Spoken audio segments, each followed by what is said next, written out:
Okay, on the femur, which is your thigh bone, you have the greater trochanter out here. Medially and a little bit posteriorly, you can see right here, you have the lesser trochanter. Down here you have the medial and lateral epicondyle and the medial and lateral condyle. And then the linea aspera is kind of like a little bit of a ridge that goes down the very back side of the femur. We talked about the iliopsoas, which is really two muscles. It's the psoas major that originates along L1 through L5 on the vertebral bodies and also on the transverse processes. It comes down through the iliac fossa, through the anterior hip, and inserts down here onto the lesser trochanter.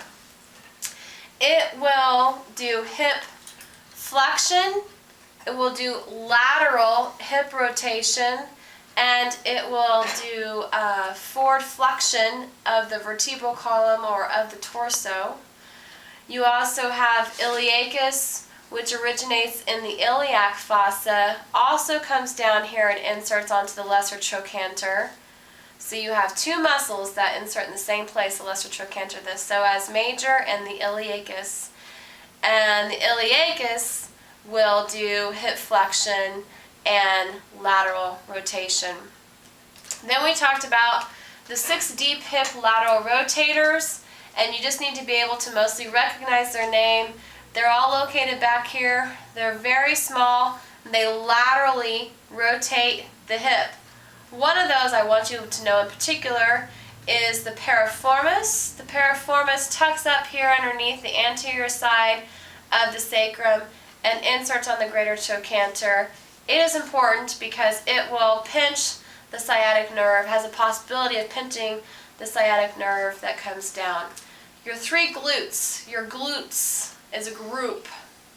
Gluteus minimus is the most deep.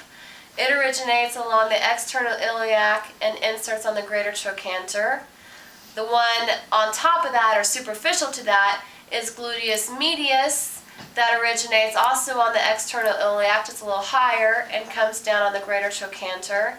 And then gluteus maximus, which is your most superficial muscle, that originates along the sacrum and coccyx and a little bit of this back posterior iliac crust, and swoops around and inserts onto the IT band, which is not really a muscle, and a little bit on the back of the femur here. The gluteus medius and minimus will abduct at the hip. That's its main action. It will also medially rotate and laterally rotate depending on which fibers are active. Then gluteus maximus, that wraps around, will do hip extension, and I forget the other thing, but you can look in your book. It is a very powerful muscle, such as climbing stairs, getting up out of your seat, and running. Okay?